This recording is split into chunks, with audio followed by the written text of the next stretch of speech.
7, Jueces 7, verso 4. Dice la palabra del Señor. Jueces 7, verso 4. Y Jehová dijo a Gedeón: aún es mucho el pueblo, llevadlos al agua y allí te los probaré.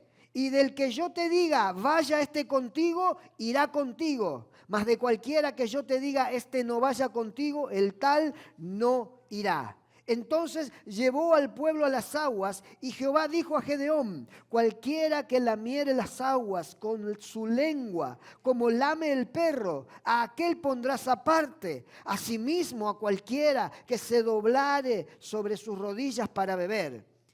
Y fue el número de los que lamieron, llevando el agua con la mano a su boca, 300 hombres.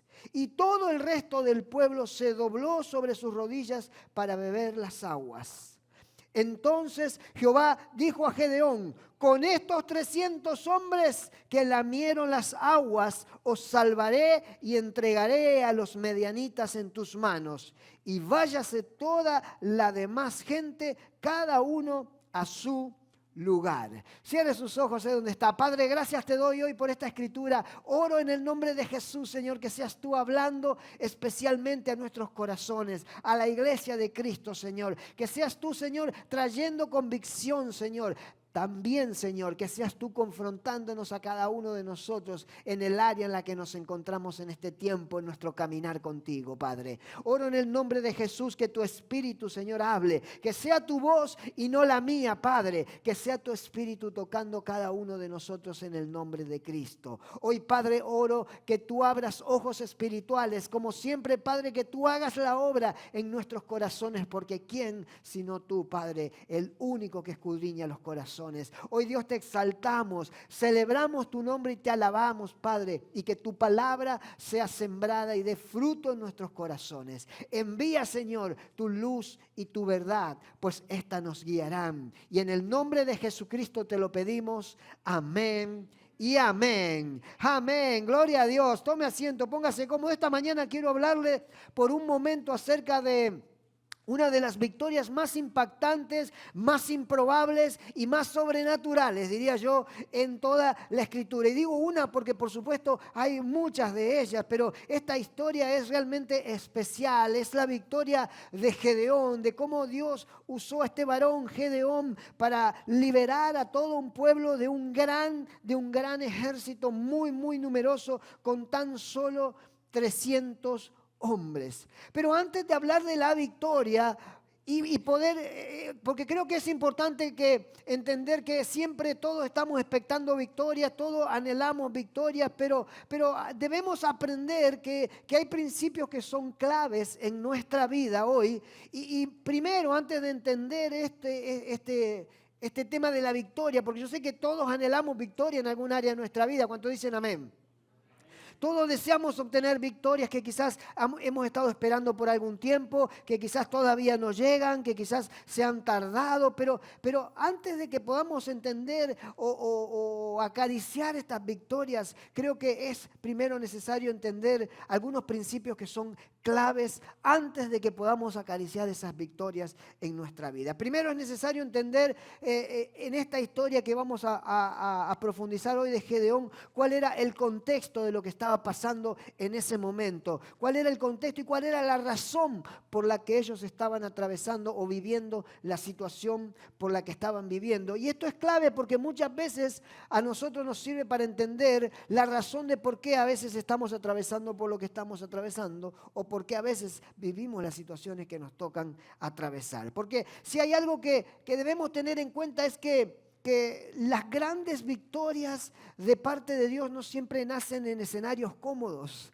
Las grandes victorias de parte de Dios no siempre nacen bajo las condiciones perfectas. Las grandes victorias que muchas veces experimentamos o vivimos de parte de Dios muchas veces nacen de los tiempos de crisis, de los tiempos de opresión, de los tiempos de confusión, tiempos de aparente retroceso donde parece que no avanzamos, pero es ahí en esos lugares donde Dios muchas veces está forjando el escenario para las victorias, victorias sobrenaturales que solo Él puede dar. Ahí en esos momentos, es justamente en esos momentos donde muchos cristianos pierden el enfoque y la dirección. Por eso es tan clave esta historia y por eso me gusta esta historia, porque todos queremos celebrar las victorias de Dios en nuestra vida. Yo sé que si usted le preguntara esta mañana, ¿te gustaría que Dios te diera la victoria en eso que estás esperando? Tú me dirías, sin duda, claro, pastor, ¿cómo no voy a querer recibir victoria? Pero pocos están dispuestos a prepararse para aprender a discernir primero la guerra espiritual que continuamente intenta detenernos o desviarnos del propósito de Dios para nuestras vidas. Y esto es clave porque no es solo nuestras vidas las que están en juego. Cuando el enemigo logra desviarte del propósito de Dios para tu vida, lo más probable es que desvía la generación que viene después de ti. Por eso esto es clave y fundamental para nosotros. El mensaje de hoy se titula Solo 300. Solo 300. 300 fue más que suficiente y ahora vamos a ver un poco más acerca de esto, pero el libro de Jueces en este tiempo o en este momento en la historia de Israel retrata una generación que espiritualmente, diría yo, estaba quebrantada, una generación espiritualmente inestable, una generación que en ese momento se encontraba girando en círculos alrededor de una repetición continua en sus vidas, porque lo que pasaba era que ellos habían apartado su corazón del Señor y una y otra vez caían en la opresión de sus enemigos y clamaban al Señor y Dios levantaba un libertador y el pueblo otra vez caía en la idolatría y en el pecado y otra vez Dios levantaba un libertador y los liberaba. Y esta es la historia de casi todo el libro de los jueces. Cuando usted lee el libro de los jueces, usted va a ver que cada juez que Dios levantó fue con el propósito de liberar al pueblo de la esclavitud en la que estaban debido a que su corazón se había apartado de él. Y no era simplemente un problema político, era un problema de que ellos habían abandonado el pacto. La raíz de la situación que ellos vivían no era el ejército de Medián, no era el ejército tan numeroso que se levantaba, la raíz era el corazón del pueblo. El corazón del pueblo que había tolerado lo que Dios aborrecía, que se había abrazado a la costumbre del mundo que los rodeaba. Dice en Jueces capítulo 21, un poco más adelante, en aquellos días no había rey en Israel, cada uno hacía lo que bien le parecía. Mira lo que dice la palabra de Dios. Cada uno hacía lo que más le gustaba, no había quien gobernara, entonces el pueblo se desviaba para un lado, se desviaba para el otro, y cuando cada uno hace lo que bien le parece, el alma se convierte en su propio gobierno, en su propio director o conductor de las acciones del pueblo, y en realidad lo que sucede es que tarde o temprano terminan bajo la opresión del sistema. Y cuando Dios deja de ser el centro, no solo de un pueblo, sino de una familia, de una casa, de una persona, se convierte en carne para el enemigo. Creo que Israel llevaba 7 años bajo la mano de Medián, dice la Biblia, oprimido por Medián. Y el número 7 aquí no es casualidad, es importante porque el número 7 en la Biblia por lo general cierra ciclos. Y esto determina que ellos estaban cerrando un ciclo completo de estar bajo opresión, de estar bajo persecución por los ejércitos de Medián. Y creo que el enemigo quería que Israel dejara de recordar lo que significaba vivir en libertad, porque era un ejército posesivo, un ejército que volvía una y otra vez, que hostigaba al pueblo de Dios una y otra vez. Querían que esa cultura o ese sentir en el que ellos habían crecido poco a poco empezara a disiparse. Querían verlos en escasez, querían verlos en un momento realmente de dificultad. Y creo que eso sigue pasando hoy en este tiempo porque hay temporadas donde pareciera que el enemigo no necesariamente destruye lo que tenemos o lo que somos, pero hay ciertas ocasiones o momentos en nuestra vida que parece que el enemigo oprime de tal manera que no basta con destruir, ejerce esa presión de largo plazo que trata de moldear o de oprimir nuestros pensamientos y nuestra mentalidad para que de una forma u otra olvidemos lo que el Señor nos ha prometido y lo que hemos sido llamados a hacer. Creo que su meta siempre ha sido matar, robar y destruir, porque así lo explicó Jesús en Juan 10:10, pero cuando el Señor hablaba de esto, no hablaba solo de matar, robar y destruir en los términos físicos, sino que también en los términos espirituales. El enemigo puede no matarte, pero si te puede desactivar espiritualmente, ya se salió con la suya. Ya ganó la victoria. Si puede lograr que tú dejes de funcionar para lo que has sido creado, entonces ya te ganó la victoria. Si Él puede lograr que vivas bajo opresión todo el tiempo del sistema del mundo y no hagas o no sirvas a Dios, entonces ya te mató. No necesariamente tiene que hacerlo físicamente. Y en el medio de este contexto o de esta situación que el pueblo de Israel se encontraba, creo que siempre Dios trae una luz de esperanza, porque Dios quiere mostrar una victoria grande a través de este hombre Gedeón. Y Dios estaba preparando una victoria tan pero tan grande que nadie se la hubiera podido atribuir al esfuerzo del ser humano. Una victoria tan poderosa estaba preparando Dios, pero antes de que llegara esa victoria, la palabra nos muestra algunos principios claves, profundos, acerca de cómo el enemigo intenta detener al pueblo de Dios, especialmente a los llamados, y cómo Dios siempre responde aún en medio de las dificultades. Siempre que nos movemos hacia el llamado de Dios, siempre que nos posicionamos en lo que Dios quiere hacer para nuestra vida, vamos a notar algunos de estos principios que en la Escritura una y otra vez se vuelven a repetir, porque si hay algo que el enemigo no ha aprendido hasta el día de hoy es a ser original. ¿Cuántos dicen amén? Él siempre usa las mismas estrategias, Él siempre usa las mismas maneras de ataque. Somos nosotros lo que no queremos aprender muchas veces a discernir la manera en que trabaja. Y esta escritura o esta historia que leímos aquí es clave, porque uno de los principios claves y fundamentales por medio del cual el enemigo detiene los propósitos de los escogidos, los propósitos de los llamados, es por medio del ataque de la provisión. Sí, el enemigo ataca la provisión para detener el propósito. Y esto es clave, y quizás muchos de ustedes dirán, ya entiendo, pastor, ¿por qué viene el ataque a la provisión? La provisión es clave. Mirá lo que sucedía. En Jueces 6, 3, 4, la Biblia dice, pues sucedía que cuando Israel había sembrado, subían los de Medián y amalecitas y los hijos del oriente contra ellos, subían y los atacaban, y acampando contra ellos destruían los frutos de la tierra hasta llegar a Gaza, y no dejaban qué comer en Israel, ni ovejas, ni bueyes, ni asnos. Fíjate la estrategia de los ejércitos de Medián, una estrategia específicamente o fríamente calculada, diría yo. El enemigo no llegaba a atacar cuando el pueblo empezaba a sembrar, cuando el pueblo empezaba a abrir la tierra. El enemigo no llegaba a atacar mientras el pueblo estaba manteniendo la siembra. La Biblia dice que ellos llegaban a atacar en el tiempo en que se levantaba el fruto. Y esto es clave porque el enemigo esperaba el tiempo de inversión, esperaba el tiempo de trabajo, dejaba que el pueblo se sacrificara trabajando, pero entonces cuando venía o aparecía el tiempo de disfrutar del fruto, ahí aparecía el enemigo. Ahí en ese momento. Y eso revela que él entiende, o el enemigo entiende, el valor del fruto. El valor del fruto. Poné atención a esto. La intención del enemigo no era simplemente quitarle la comida al pueblo, era quitarle la paz.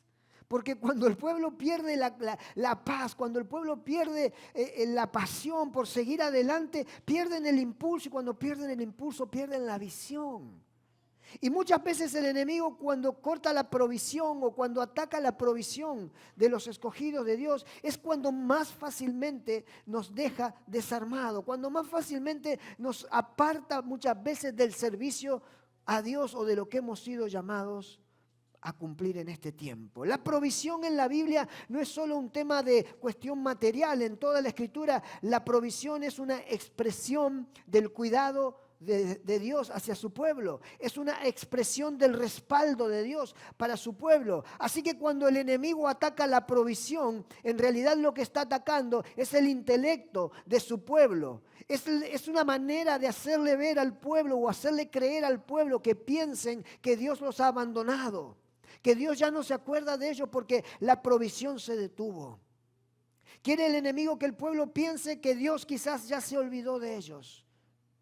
Y fíjate, la palabra medián básicamente significa contienda, significa presión, significa opresión. Proféticamente representa un sistema en el mundo que drena al pueblo de Dios, que drena en el espíritu al pueblo de Dios.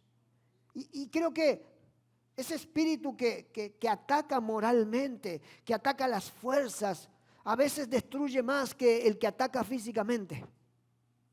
El que te saca el ánimo, el que te saca las ganas, es el que te destruye, más que si te dieran un golpe en la cara quizás.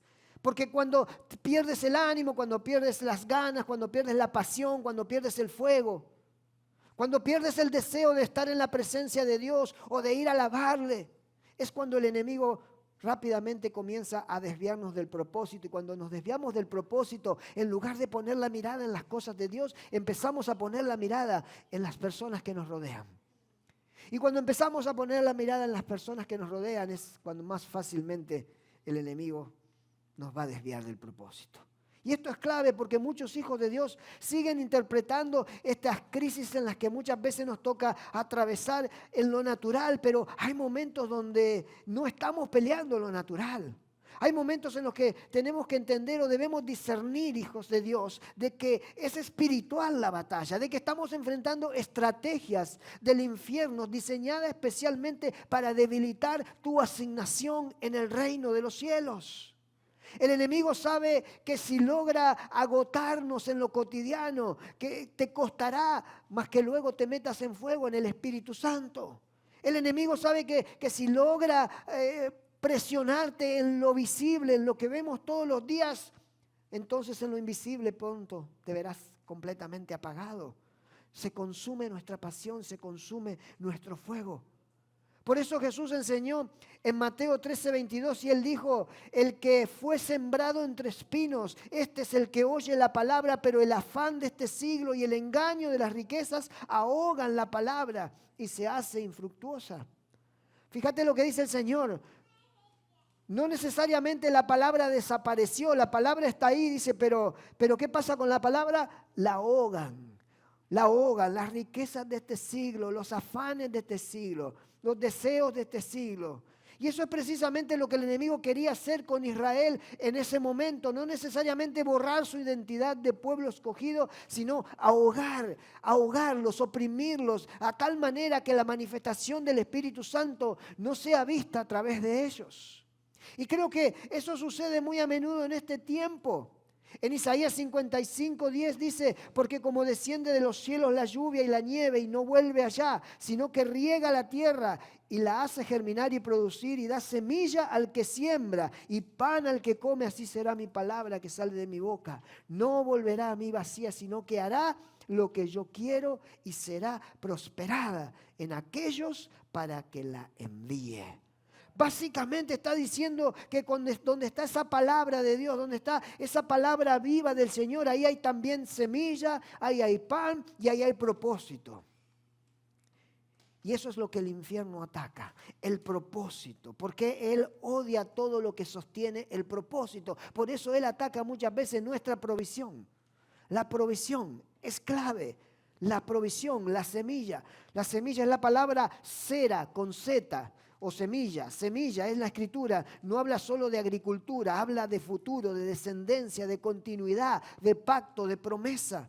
Cuando el enemigo ataca la semilla, está atacando la continuidad del reino de Dios. Y si él logra desviarte a ti del camino en este tiempo, es probable que tu generación también camine lejos del Señor.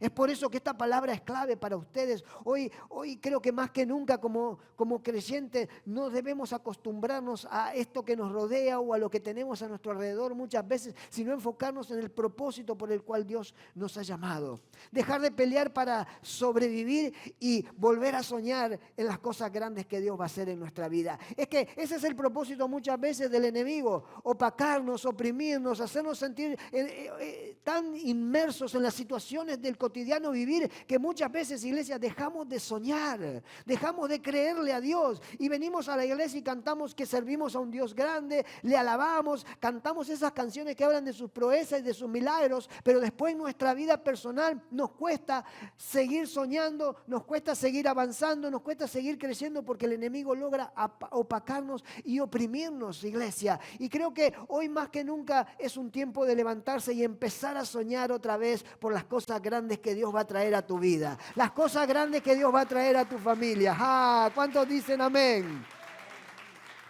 Hay que soñar grande, iglesia, porque ¿sabes qué? Lo bueno de los sueños, ¿sabes qué es lo bueno de los sueños? Que los sueños nunca están determinados o limitados por las condiciones que nos rodean. Por eso se llaman sueños, ¿verdad? Sueños, se llaman sueños porque nada de lo que está aquí a nuestro alrededor los puede limitar. ¿A cuánto les gusta soñar? Yo no sé usted, pero yo soy un soñador. Fueron mis sueños los que me trajeron hasta este país hace 25 años. Soy un soñador. Y le creo a Dios por cosas grandes. Usted dirá, pastor, pero muchas veces no las vemos, pero muchas veces Dios las está preparando. Y tenemos que tener el discernimiento mientras Dios las está preparando para permanecer ahí. El Espíritu Santo nos ha llamado hoy en este tiempo a que no nos dejemos oprimir por las artimañas del enemigo. No nos dejemos opacar por lo que el diablo muchas veces forja a nuestro alrededor. En 2 de Corintios 9, 8, 10 dice, y poderoso es Dios para hacer que abunde en vosotros toda gracia, a fin de que teniendo siempre en todas las cosas todo lo suficiente, abundéis para toda buena obra, como está escrito. Mira lo que dice, repartió, dio a los pobres, su justicia permanece para siempre. Y el que da semilla al que siembra y pan al que come, proveerá y multiplicará vuestra sementera y aumentará los frutos de vuestra justicia. Lo que está diciendo básicamente, está hablando de abundancia en todas las áreas de tu vida, porque dice, el que siembra, dice, recibe más, recibe semilla. El que siembra de sus dones, el que siembra de sus talentos. No estamos hablando de dinero, estamos hablando de sembrar en el reino de Dios, con lo que Dios nos ha llamado a hacer, de cumplir nuestro propósito en este tiempo en el reino de Dios. Y creo que lo que le pasaba al pueblo de Israel en este momento específico era que el enemigo había atacado su provisión, había atacado sus cosechas, que como usted sabe quizás en aquel entonces la fuente número 1 de supervivencia del pueblo era la cosecha. Si la cosecha iba mal, el pueblo estaba quebrado. Si la cosecha iba mal, no había que comer. Era lo fundamental. Entonces el enemigo ataca la cosecha, el fruto de la cosecha, y cuando el pueblo venía a levantar la cosecha, los enemigos se levantaban y quemaban todo. Y una y otra vez pasaba eso por años y por años. Imagínense el desgaste físico del pueblo. Como que en esa situación medio uno dice, ya se le acaban a uno las ganas de soñar. Es en esos momentos cuando dice, ya, otra vez lo mismo. Y las cosas grandes, y otro año, otra vez lo mismo, y las cosas grandes. Y en esos momentos cuando más te sentís que parece que una y otra vez sucede lo mismo, y una y otra vez el enemigo te oprime y el enemigo te quiere tirar para abajo, es en esos momentos en que creo más que nunca tenemos que soñar. Es en esos momentos más que nunca en que tenemos que taparle las ideas al diablo con nuestros sueños para que él no pueda avanzar, para que él no pueda prosperar en lo que tiene intentado en nuestra vida. Y nosotros tenemos que levantarnos como el pueblo de Dios y soñar en grande, porque déjame decirte algo, el enemigo te puede tocar la providencia, quizás una vez, quizás 2 veces, quizás 7 años como el pueblo de Israel, pero déjame decirte algo, servimos al Dios que es el dueño del oro y la plata, el que tiene toda la providencia, el dueño de la tierra, el dueño del universo, el que hizo todas las cosas, y por más que el enemigo se levante una y otra vez en contra de nosotros, una y otra vez nosotros vamos al Padre, una y otra vez nosotros clamamos, y déjame decirte algo, yo no he visto jamás al Padre Celestial que desampare a nadie en este libro. Yo siempre he visto que el Padre ha levantado, ha prosperado y ha cumplido con sus promesas, y estoy seguro que las va a cumplir en tu vida también. ¿Cuántos dicen amén? Yo las recibo para mi vida, aleluya. Bueno, poné atención porque tú quizás te habrás encontrado en estas situaciones muchas veces cuando el enemigo ataca la provisión, cuando el enemigo ataca las finanzas, cuando el enemigo ataca la parte que a todos nos sacude. Ay, ¿cuánto dicen amén? Porque que te toquen cualquier cosa, pero cuando nos quedamos sin plata, ay, se nos acaba toda la religiosidad, se nos acaba toda la espiritualidad y hay que ir a trabajar. ¿Cuánto dicen amén? Pero es ahí donde nosotros tenemos que aprender a discernir que son ataques del enemigo muchas veces para apartarnos de los propósitos de Dios. El enemigo no solo toca muchas veces las finanzas, la provisión del pueblo, y lo vemos en la Escritura que se repite una y otra vez, sino que además el enemigo lo empuja de tal manera al pueblo para que se esconda en las cuevas, dice la Biblia. Mira lo que dice en Jueces 6:2. Y la mano de Medián prevaleció contra Israel y los hijos de Israel por causa de los de Medián. Se hicieron cuevas en los montes y cavernas y lugares fortificados. Fíjate lo que dice la Biblia. Por causa de los ejércitos de Medián, ellos mismos se hicieron cuevas. Ellos mismos se metieron en cuevas y en lugares fortificados para librarse de los ataques de Medián. Qué texto tan doloroso este de leer, porque Israel, un pueblo diseñado para habitar en las promesas de Dios, aparece escondido en las cuevas. Imagínate, un pueblo llamado a conquistar ciudades viviendo bajo tierra. Un pueblo llamado a reflejar la gloria de Dios sobre la tierra, ahora vive dominado y opacado por el miedo. Las cuevas representan algo más que un lugar geográfico, es una condición del alma. Es una condición del alma del pueblo. En el hebreo antiguo es la idea de oculto o de encierro, de oscuridad. Es la idea de un retiro, de un aislamiento, diría yo. Y creo que eso nos habla que mentalmente donde esas personas vivían en ese momento habían sido reducidas, habían sido escondidas, habían sido limitadas, podríamos decir, al llamado de Dios para sus vidas. Llamado de Dios para su vida. Y creo que, yo no me imagino, pero este varón, Gedeón, operando o viviendo sumergido bajo esa atmósfera de opresión, bajo esa atmósfera de ataque, de limitación, de saber que no podían salir en ciertos momentos, de saber que no podían con toda libertad cosechar. Yo me pregunto, este varón, Gedeón, entre medio del pueblo, por lo que la Escritura dice, él se veía de la misma manera que todo el pueblo. Y el capítulo 6:11 dice, y vino el ángel de Jehová y se sentó debajo de la encina que está en Ofra, la cual era de Joás Asbierita, y su hijo Gedeón estaba sacudiendo el trigo en el lagar para esconderse de los medianitas. Y esto muestra que, pone atención porque la Biblia dice que Gedeón sacudía el trigo.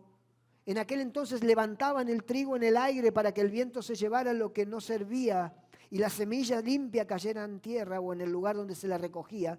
Pero este era un trabajo que se hacía al aire libre, que se hacía en el campo. Pero aquí la Biblia dice que Gedeón estaba sacudiendo el trigo en el lagar.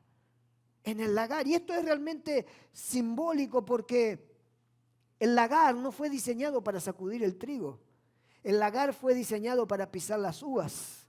Ese era el lugar donde se pisaban las uvas para obtener el vino. Ese era el lagar. Y aquí dice la Biblia que aquí andaba Gedeón sacudiendo el trigo en el lugar incorrecto. Y esto es realmente poderoso porque debido al miedo, debido a la limitación, debido a la opresión, él estaba produciendo en el lugar equivocado. La opresión te hace funcionar fuera del diseño de Dios para tu vida. Poné atención. Y aquí está la clave. La presión altera la expresión de tu llamado. Te lo voy a decir otra vez porque no lo entendió. La presión altera la expresión de tu llamado. ¿Ok? La presión del enemigo termina alterando la expresión. ¿Dónde expresas tu llamado? Dice que estaba en el lagar. Y creo que muchos hoy producen en el mundo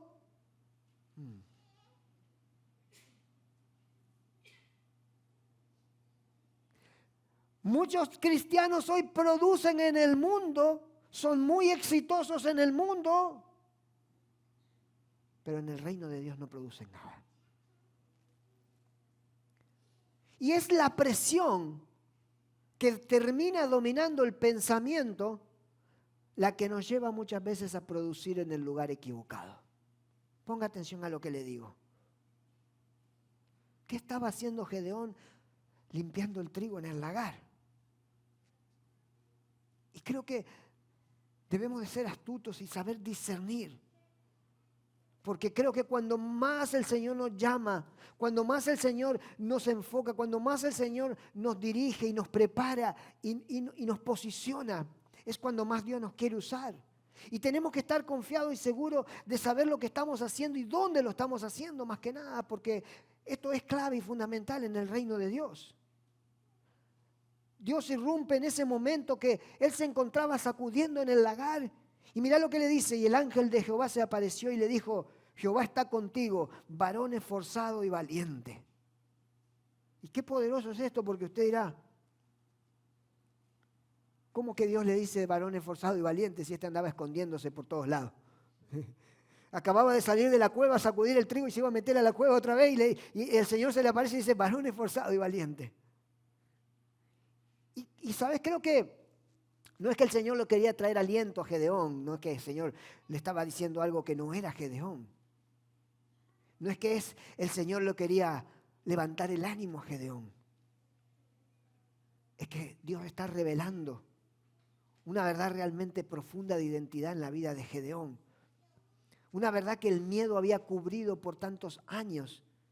Esto básicamente enseña que la identidad del creyente no se define por las condiciones emocionales o momentáneas por las que está atravesando. Dios te ve a ti y no te ve por lo que estás viviendo, no te ve por lo que estás atravesando. Y te dirá, pastor, hoy me encuentro un poco bajoñado, me encuentro un poco triste, estoy un poco enfermo, pero tu identidad no cambió. Para Dios tu identidad no ha cambiado. La opresión puede alterar tu conducta, la presión puede anular el diseño eterno, pero Dios sabe cuál es tu identidad y Dios sabe cuál es tu llamado.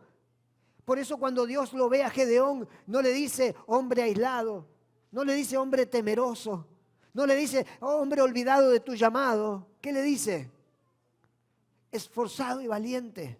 ¿Por qué? Porque Dios sabe que cuando Dios creó a Gedeón, lo llamó con un propósito y era el de libertar a la nación de Israel de la mano de los medianitas. Dios sabía que cuando Dios llamó a Gedeón, Dios puso una valentía sobrenatural dentro de él que el enemigo trató de opacar por medio de 7 años de opresión. Dios sabía muy bien quién era ese Gedeón que estaba produciendo en el lugar equivocado. Lo que estoy tratando de decirte es que Dios sabe muy bien cuál es tu identidad. Has sido llamado, has sido creado con un propósito especial para este tiempo, para este lugar, para esta generación, para que la gloria de Dios se mueva a través de tu vida. Tu identidad está marcada desde el cielo, iglesia. Ay, alguien tiene que decir amén.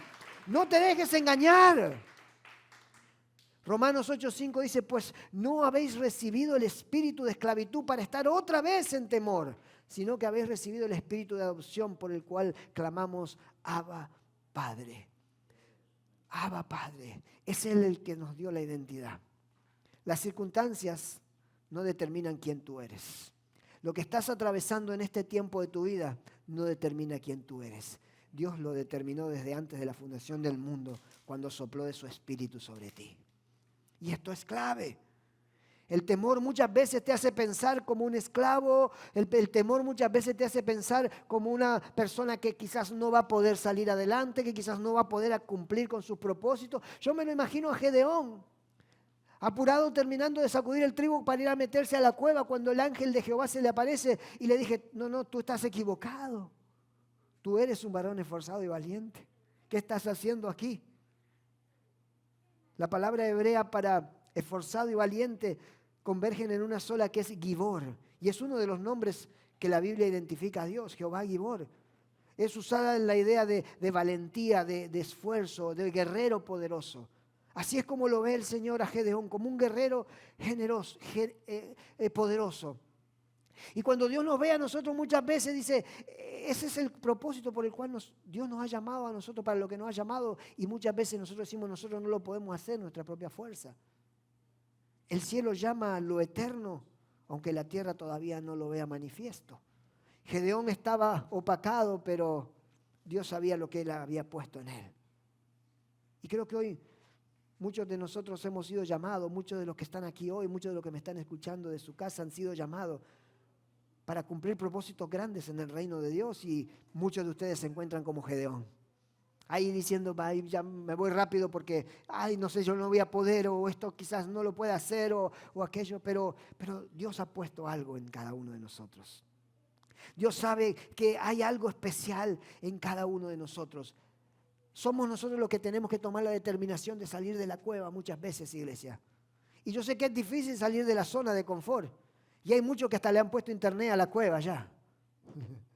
Algunos ya le pusieron el televisor de 40 pulgadas a la cueva. Se acomodaron bien, agua caliente, todos los lujos a la cueva, piso de cerámica. La cueva esa se ve espectacular. Pero hoy Dios te está mandando a salir de la cueva. Hoy Dios dice, es tiempo de salir de esa cueva. Es tiempo de salir de ese lugar, porque ¿sabes lo que pasa cuando te acomodas mucho a la cueva? La cueva se convierte en tu altar. La cueva se convierte en tu altar. Y la iglesia no fue llamada a esconderse en cuevas, sino a manifestar el reino de Dios en la tierra en este tiempo. El Señor está llamando fuera de la cueva hoy a los que quizás han sido reducidos, a los que quizás se han quedado opacados, a los que quizás pasaron por situaciones difíciles. Este estaba 7 años oprimido por el ejército demoníaco de los medianitas, pero sin embargo llegó un tiempo en que el ángel de Jehová se le presentó.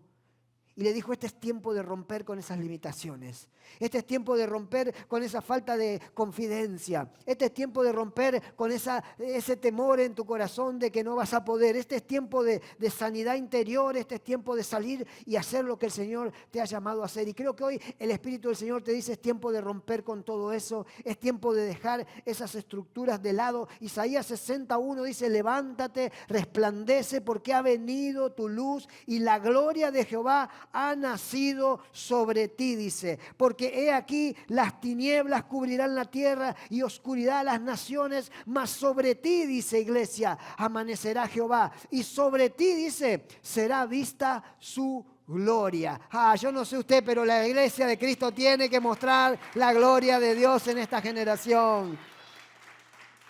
Tiene que mostrar la gloria de Dios. Somos nosotros, iglesia. No te dejes opacar. Me gusta porque el enemigo viene siempre en los momentos del fruto a nuestras vidas, en el momento de levantar ese fruto. Y creo que no tenemos que cansarnos de sembrar, dice la palabra, ¿verdad? Así nos dice la Escritura. En el libro de Gálatas dice, no os cansemos pues de hacer el bien, porque a su tiempo segaremos si no desmayamos. Amén. A su tiempo. O sea que hay un tiempo. La Biblia no dice nunca, hay un tiempo. ¿Cuántos creen que hay un tiempo para segar? ¿Pero qué? ¿La clave aquí cuál es? No desmayar. No desmayar. No desmayé, no te canses de hacer el bien. No te canses de hacer lo bueno.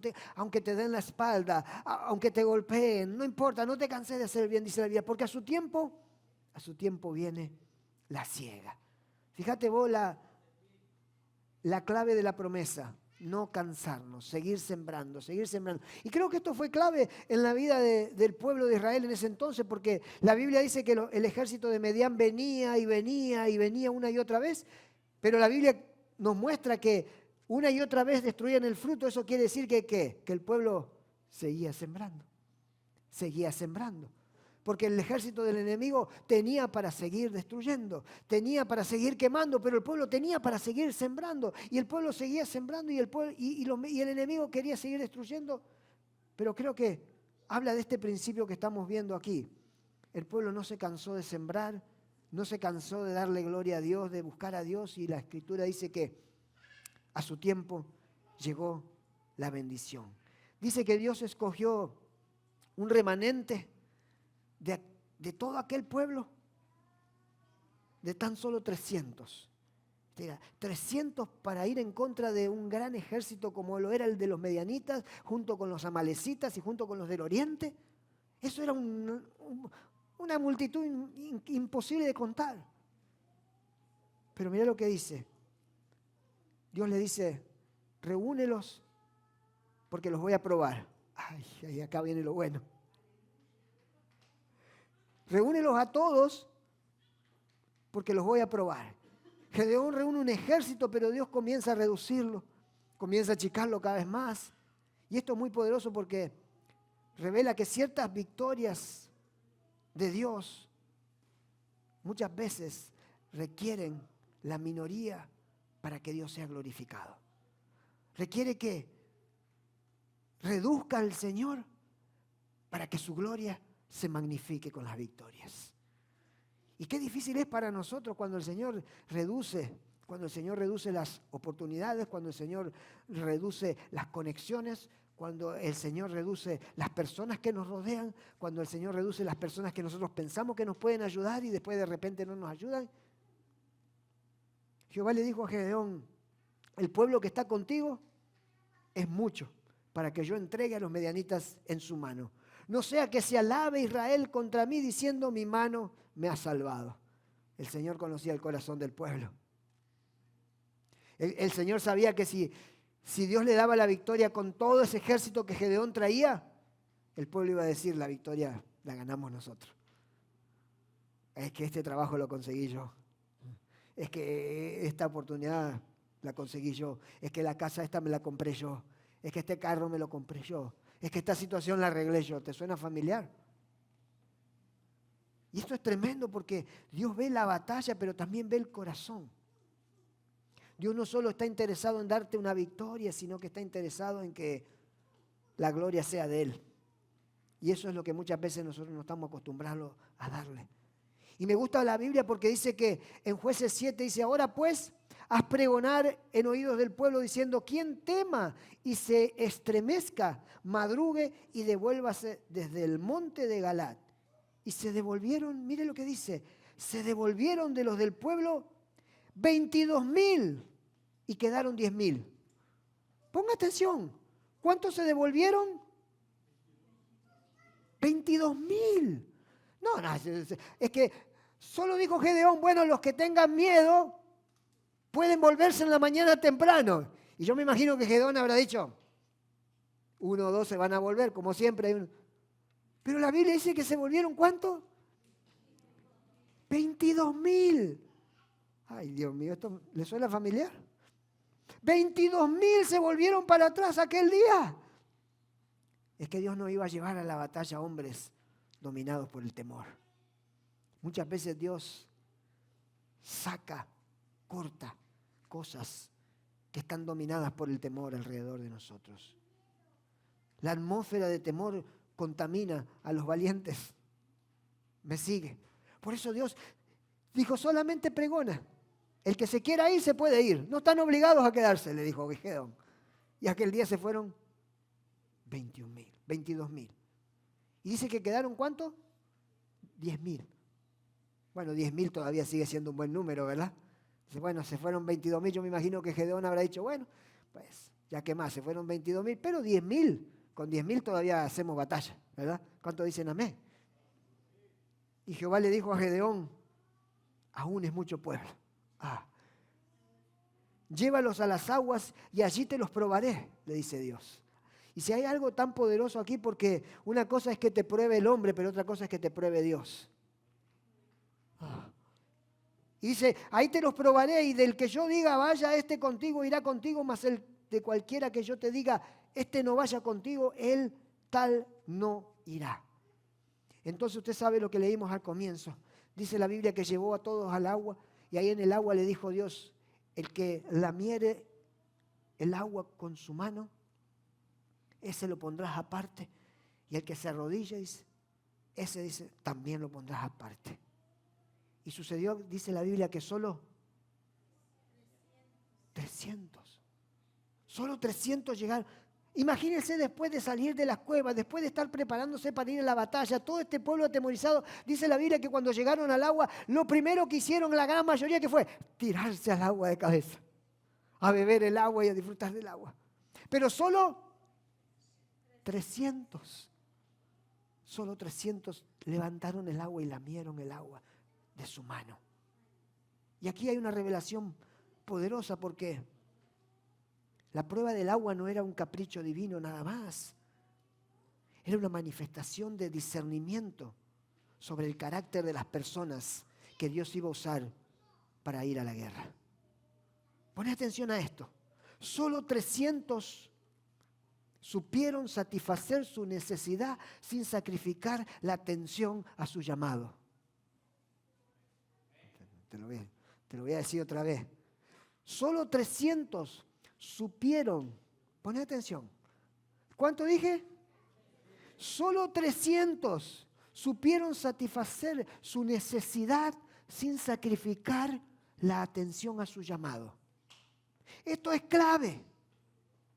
No se derrumbaron en la comodidad del momento, mantuvieron su estatura, mantuvieron su postura, mantuvieron su posición. En la Escritura muchas veces el agua simboliza la necesidad, simboliza la provisión divina. Pero aquí vemos que aún en ese momento más legítimo, el agua fue el elemento que Dios usó para probar al pueblo. No todos saben manejar la necesidad sin perder el discernimiento. Y aquí es donde juega un papel importante en el llamado de toda persona. Poné atención. Saber manejar el discernimiento en los momentos de necesidad. Porque es fácil manejar el discernimiento cuando tenemos todo. Pero aprender a discernir en esos momentos. Hay creyentes que cuando atraviesan por sed, por cansancio, por necesidades, por momentos difíciles, se arrodillan delante de las urgencias, como hizo el montón de gente que iba con Gedeón. Y su necesidad distrae del llamado a sus vidas.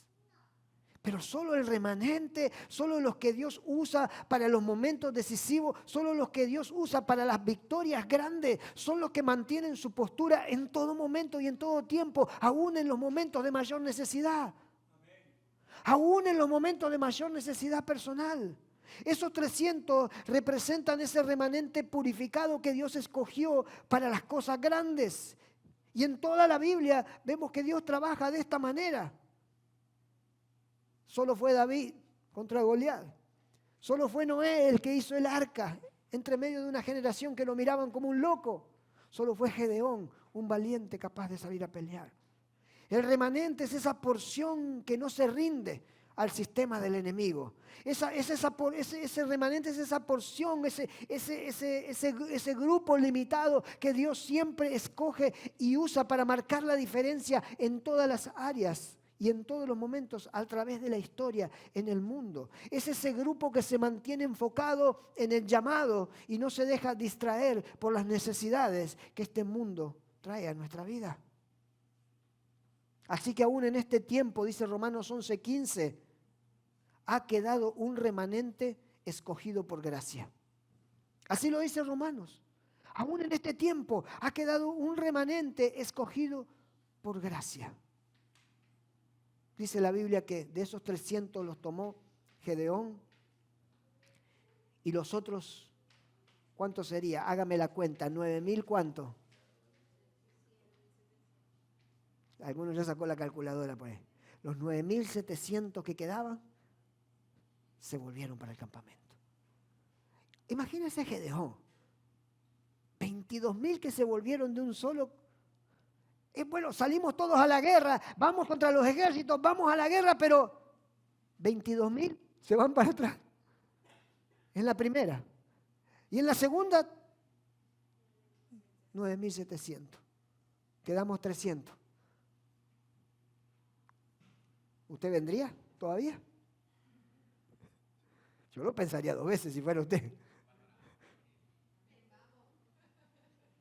Pero dice, Solo con 300 contra los medianitas, los amalecitas y los del oriente. Millares de ejércitos. ¿Vamos o no vamos? ¿Qué dice usted? ¿Vamos o no vamos? ¿Vamos o no vamos? Yo me pregunto, Gedeón habrá dicho, bueno, pero ¿cómo vamos a ir? Y todavía como si fuera poco, mirá la estrategia que le da Dios. Y repartiendo los 300 hombres en 3 escuadrones, dio todos a ellos trompetas en sus manos. ¿What? ¿Trompetas? ¿Pero cómo trompetas? ¿Le hubiera dado un cañón? ¿Le hubiera dado, no sé, una bomba atómica para tanto ejército? Le dio trompetas, dice en su mano, le dio. Y cántaros vacíos. Cántaros vacíos. Yo digo, bueno, hay que estar loco para seguir a Dios. ¿Cuántos dicen amén? ¿Habrá alguno que está loco por Cristo aquí? Y luego dice, de los cántaros vacíos les dio teas ardiendo. Se lo traduzco, antorchas. Antorchas. Así que quedamos 300. Vamos contra millares con una trompeta, con un cántaro y con una antorcha.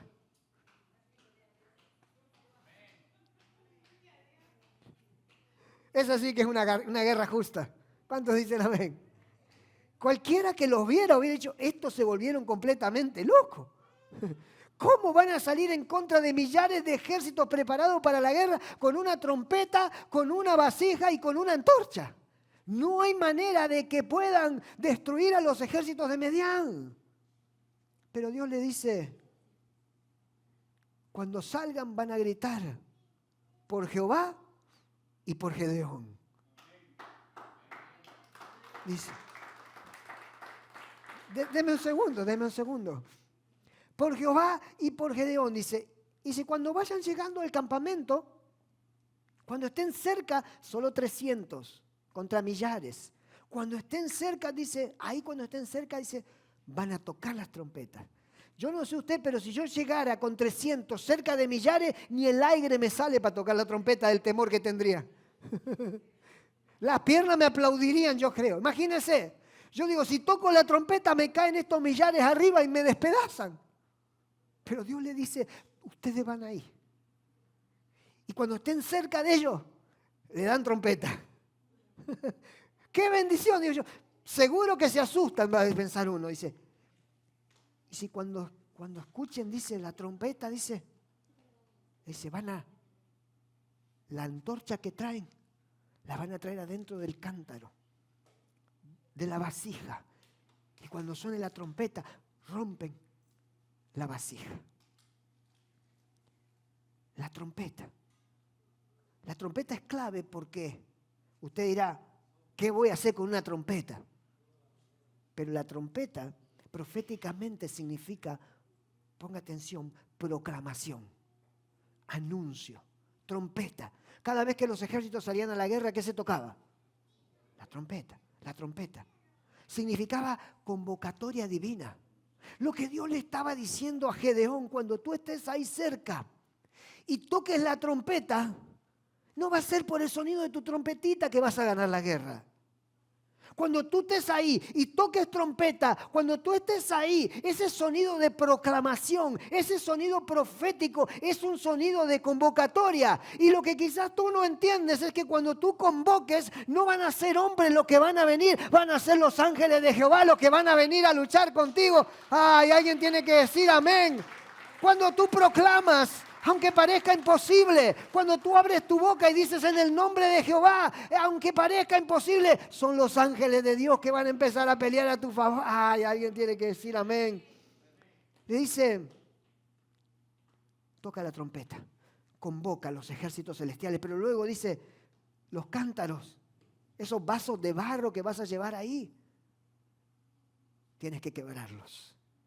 Tienes que quebrarlos para que la luz que hay adentro se manifieste.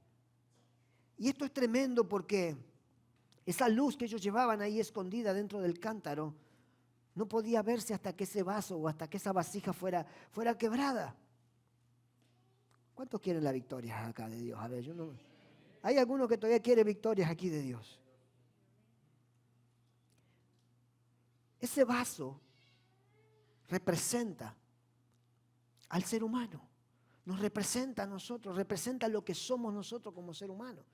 Cuando el Señor le dice, vas a quebrar ese cántaro de barro, le está diciendo, vas a quebrantar tu orgullo. Vas a quebrantar tu autosuficiencia. Vas a quebrantar tu percepción de la batalla que solo se encierra en tu mente. Porque si queremos ver cosas grandes y que Dios mueva su mano de forma sobrenatural en nuestras vidas, tenemos que quebrantar nuestra autosuficiencia y nuestro orgullo y creerle a Dios en lo sobrenatural. Y es lo que Dios le está mostrando a Gedeón aquí.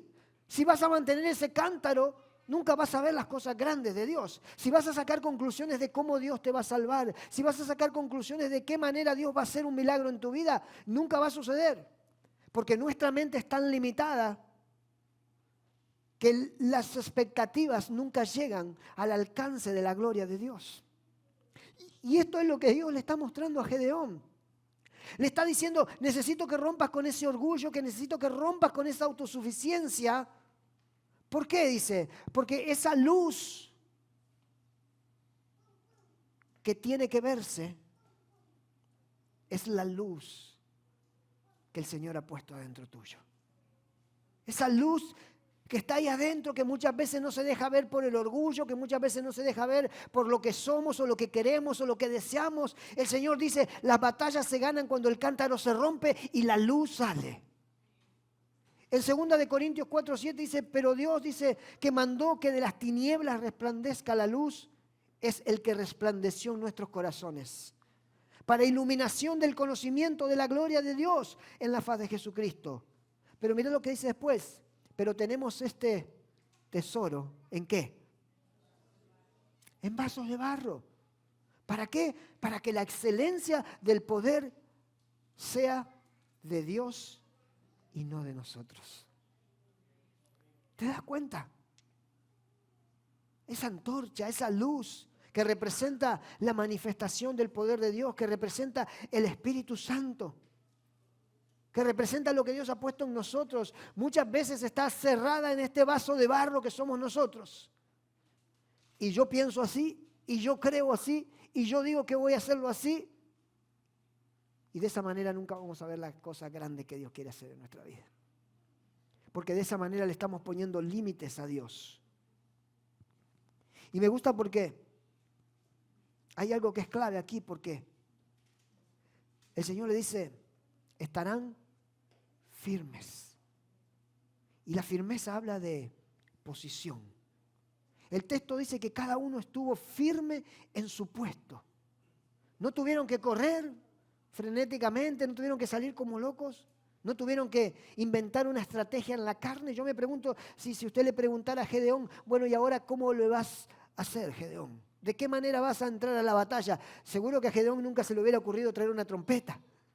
Seguro que a Gedeón nunca se le hubiera ocurrido traer una vasija de barro. Seguro que nunca se le hubiera ocurrido traer una antorcha.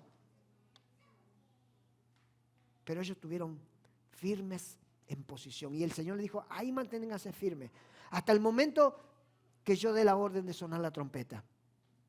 Me gusta porque Efesios 6:13 dice, por tanto tomad la armadura de Dios para que podáis resistir en el día malo, y habiendo acabado todo, estad, ¿qué dice? Firmes. Y finalmente, Jehová puso la espada, dice la Biblia, de cada uno contra su compañero. El enemigo colapsó entre sí y no tuvieron chance ni siquiera de salir corriendo porque entre ellos se mataron. ¿Cuántos? Solo 300. Fue más que suficiente. Solo 300. Esos 300 simbolizan en nuestra vida, o en nuestra iglesia, o en nuestra familia. Esos que están realmente decididos a enfocarse en el llamado de Dios para su vida. ¿Y por qué te digo solo 300? Porque 300 son bastante, pastor. ¿Por qué? 300 son bastante, pero cuando contamos el número original, 300 no son nada. Había 22.000, después había 9.700. Haga la cuenta. Los que son rápidos para la matemática. Ya me tiraron toda clase de números. Vamos a redondear en 40 para que no quede. 300 no son muchos. Cuando vemos el número total que salieron, el número total, la expectativa total que había. Y no te suena familiar porque como que en la vida casi siempre es así. Cuando arrancamos algo, cuando hacemos algo, cuando hay planes, hay muchas manos, muchas obras, muchas opiniones, mucha pasión. Pero después van quedando 22 que salen, 10 que se van, 15 que quedan atrás. Y quedan quizás solo 300. 300 que significan los que solo fueron capaces de poner la mirada en Dios. Antes de llegar a los 300, poné atención. Antes de llegar a los 300 hubo corte de provisión, hubo cuevas, hubo pérdidas de fruto, hubo crisis emocionales, hubo desánimos para el pueblo de Dios. Pero quedaron 300. Y esto es clave porque lo que te quiero mostrar es, no te quedes en las cuevas. No te quedes en los momentos de depresión. No te quedes en los momentos en que la provisión te baja. Porque hay un momento en que llega la victoria. Hay un momento en toda historia en que llega la victoria. Lo vemos en la palabra de Dios una y otra vez. Y yo sé que tú lo has visto en tu vida una y otra vez. Momentos difíciles, momentos de angustia, momentos de dolor. Pero luego llega la victoria. Una y otra vez lo vemos. El enemigo los quiso desgastar, el enemigo los quiso desanimar, pero solo los que permanecieron firmes, solo los que aguantaron, solo los que pudieron atravesar por las cuevas, los que pudieron atravesar por la provisión que se cortó, los que pudieron atravesar por las crisis, los que pudieron atravesar por los momentos difíciles, son los que Dios llevó al momento de la victoria más grande. Te pregunto en esta mañana, ¿estarás tú dentro de los?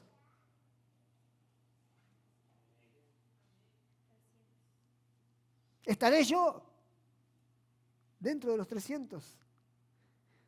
Y hay momentos que quizás son realmente difíciles en la vida de cada uno de nosotros.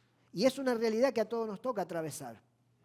Hay momentos en que nos sentimos desanimados, quizás hay momentos en que queremos abandonar porque una y otra vez las cosas nos salen mal o no nos salen como nosotros esperábamos, como le pasó al pueblo en esta ocasión. Hay momentos en que quizás sentimos que la provisión se cortó y llegamos a pensar, ¿será que el Señor se acordó de nosotros? ¿Nos tiene olvidado? ¿Qué está pasando? Hay momentos en que hay problemas quizás en tu casa, en tu familia, hay problemas de enfermedad, problemas de todo tipo que llegan a nuestra vida, adversidades. Pero hay un Dios, iglesia, que sigue siendo el mismo hoy, ayer y por los siglos. Hay un Dios que se llama Jehová de los ejércitos y siempre tiene una victoria en la mano para los que están dispuestos a permanecer firmes. Hay un Dios que está mirando a cada uno de ustedes y dice, yo he puesto un llamado especial sobre tu vida. Yo he sellado tu vida el día que te di el soplo, el aliento de vida. Hay un llamado especial y hoy Dios te dice, varón esforzado y valiente, mujer esforzada y valiente, no te quedes en la cueva, no te quedes en la desilusión, no te quedes en el desánimo. Hoy es tiempo de levantarse, de romper, quebrantar ese vaso de barro, ese orgullo, todo lo que te detiene. Y es tiempo de brillar la luz de Cristo a las naciones, porque Cristo viene pronto, iglesia. ¿Cuántos lo creen esta mañana? Dígame amén y denle un aplauso fuerte a Jesucristo. No te quedes, iglesia. No te quedes, iglesia. Hoy en este día, el Señor me mandó a decirte, ese llamado que Dios le dio a Gedeón está sobre cada uno de ustedes. Cada uno de ustedes. No me importa cuál sea tu intelecto, no me importa cuál sea tus capacidades físicas. Te pregunto, ¿tenía alguna capacidad? ¿Tenía alguna oportunidad Gedeón de vencer en contra de millares con una trompeta, con un vaso de barro y con una antorcha? No, ninguna. pero tenían a Jehová de los ejércitos de su lado. Y usted y yo lo tenemos. Dios con nosotros, aquí en nosotros. Así que vamos a creerle a Dios por cosas grandes, vamos a creerle a Dios por victorias grandes, aunque estés en este momento en la cueva, aunque estés en la depresión, aunque estés en los momentos difíciles, vamos a creerle a Dios por cosas grandes. Porque sé que Dios se glorifica en aquellos que sueñan en grande. ¿Cuántos dicen amén?